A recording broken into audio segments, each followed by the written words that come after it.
So we're nearing the final stretch here with talking about investing and going back to that initial idea where I got on my soapbox of hating the fact that we say save for retirement because you are investing for retirement. And I want to talk more about what that means and the fact that it's really important that you prioritize this, and it's usually the #1 way you should get into the market.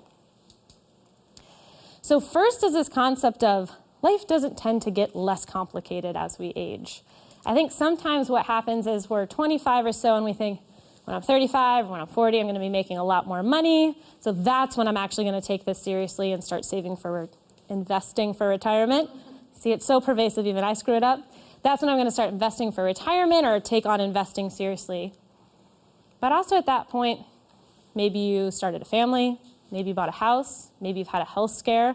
A whole slew of things can happen. So even if you're making a lot more money, doesn't necessarily mean you have more discretionary income to put towards investing.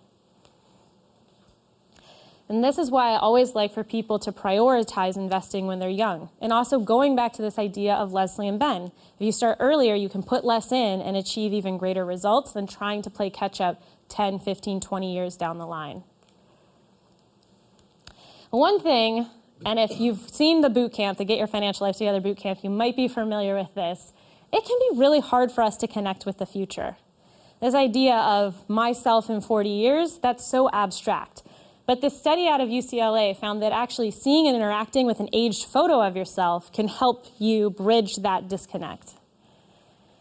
Luckily for us, there are apps available to age photos of ourselves. And you can get this horrifying image. I'm really hoping for not these jowls, but you know. Now it's funny because I've talked about this quite a bit over the years, and one time a woman reached out to me on Instagram and said, so I did this and it was terrifying. So instead, I've printed out a photo of me at my happiest, and I've put that in a place where I see it every day, and I think I want to gift that person the advantage of financial freedom and a secure life in the future. So if this is just absolutely don't want to do it, it's terrifying, maybe find a picture of yourself at your happiest and try to connect with that image too. So let's run down different types of retirement accounts. I also know we're in the final stretch here, and I also want to say that there's a huge section about retirement and saving and preparing for the future in the Get Your Financial Life Together bootcamp, so please be sure to check that out too. This is more of an overview. But 3 of the main types of retirement accounts we'll talk about is a 401k, which if you're traditionally employed, usually what you get from your employer, a 403b, similar scenario, but that usually indicates you work for a nonprofit, and then an IRA, so an individual retirement arrangement or account, depending on who you're asking. Now, Roth or traditional, I batted these words around a little bit earlier. What they basically are referring to is how your money is taxed when you put it into a retirement account. With a traditional account, you are getting a tax benefit today. But in the future, when you take the money out, it's going to get taxed. So right now, it's lowering your taxable income. It's going to grow tax-free for a bunch of decades. But then when you take it out in the future, you owe Uncle Sam some money. He's not going to let this slide. You always have to cut Uncle Sam his paycheck. Roth is just the opposite. You are investing with post-tax dollars today, so you've already paid taxes on it. And in the future, when you take the money out, you take it out tax-free. The question then always becomes, which is better? Again, it depends. It depends on a lot of factors. Oftentimes when we're speaking about younger people, you're going to hear Roth get touted as the option for you. The logic there being that when you're younger, you're probably in a lower tax bracket, so you're going to be paying less in taxes compared to in the future when you take the money out. But it really does depend. And it really kind of just depends on your personal preference too. Ultimately, though, what I like to say is that as long as you are investing for retirement somewhere, that is great.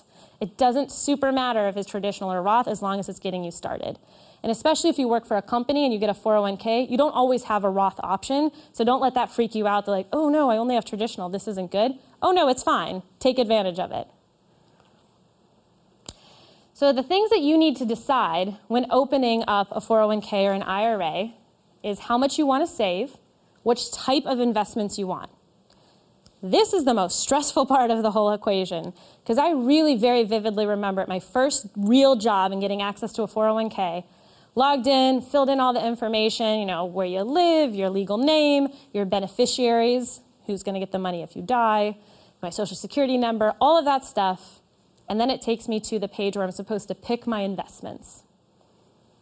I just remember seeing mid-cap, small cap, large cap, Dodge and Cox as terms. I had no idea what any of it meant, and I just exited out the browser. I think a lot of us have that initial reaction when we're trying to figure out how to pick investments. So we're going to talk about a solution to that here in a little bit. And then step 3, coming back again to this idea of fees, what are the costs of this fund?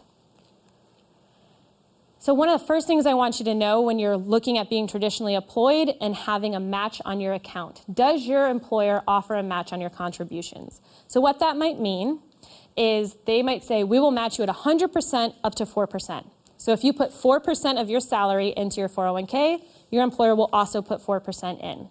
So what does that look like in real life? Well, if you earn $35,000 a year, you contribute 4% to get the match. That's $1,400 a year that you're putting in. But then your employer puts in the same amount, so you magically get $2,800.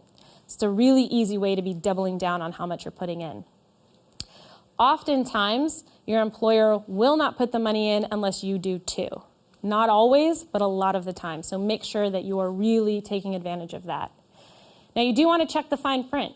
Sometimes you have to be working at the company for a particular period of time before you even get access to the retirement plan.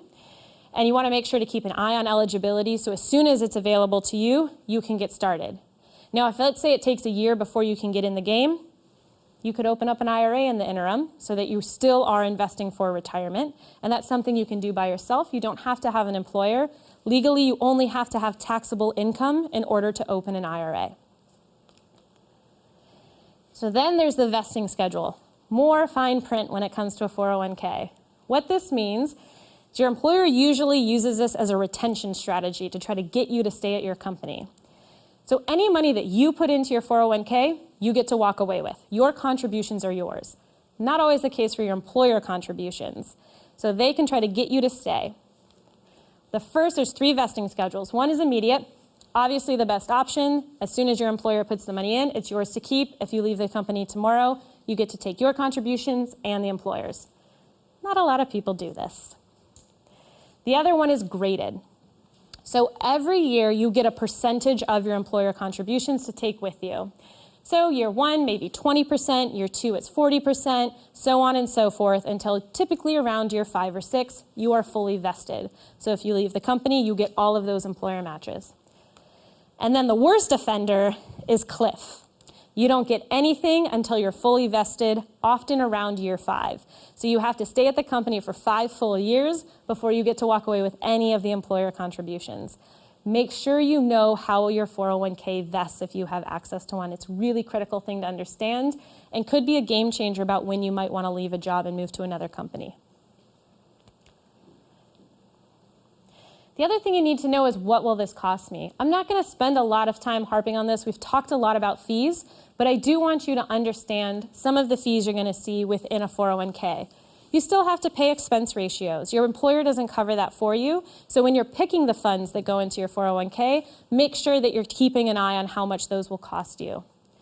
You also probably will have to pay what's known as a plan administration or the investment costs. Your employer isn't so benevolent that they necessarily cover the full cost of the 401k. Sometimes they disperse that to you, the employees, and you have to pay a percentage too. And finally, what's sometimes known as an account maintenance fee. Again, just a fee that might get passed on to you in order to have the 401k. Again, I'm not saying to not use your 401k if you have to pay any of these fees, because oftentimes the employer match is a huge benefit to you and really does outweigh the cost of these. But it's just good to know if you're paying them. What if you don't have an employer-sponsored account? I don't. I'm self-employed, so I totally understand what that feels like. So we're going to run down a few of your options too. Most of them being a form of an IRA, but there's also something called a solo 401k. This gets a little text heavy. I'm not going to dig into everything, but just so you understand your options. 2019, you can contribute up to $6,000 in an IRA, either traditional or Roth. So if you're self-employed, that can be a perfectly great option, especially if you're just kind of testing the waters and maybe you're not making a ton of money yet, but it's a way for you to be saving and investing for retirement.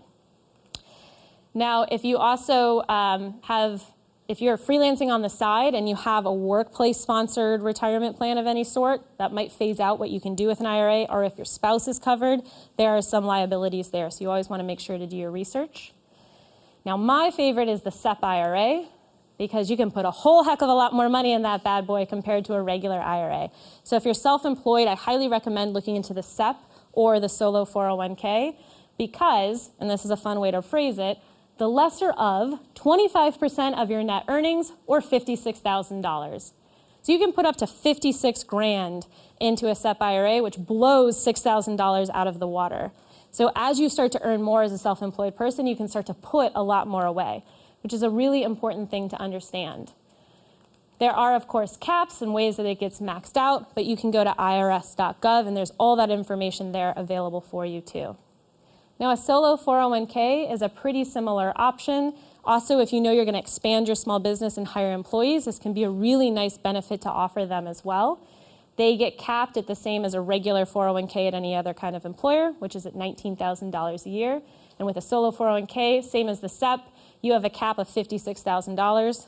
So a good chunk of change that you can be putting away for retirement, and a lot more than if you were traditionally employed and you got maxed out at $19,000. So actually a perk of being self-employed, especially if you're successful.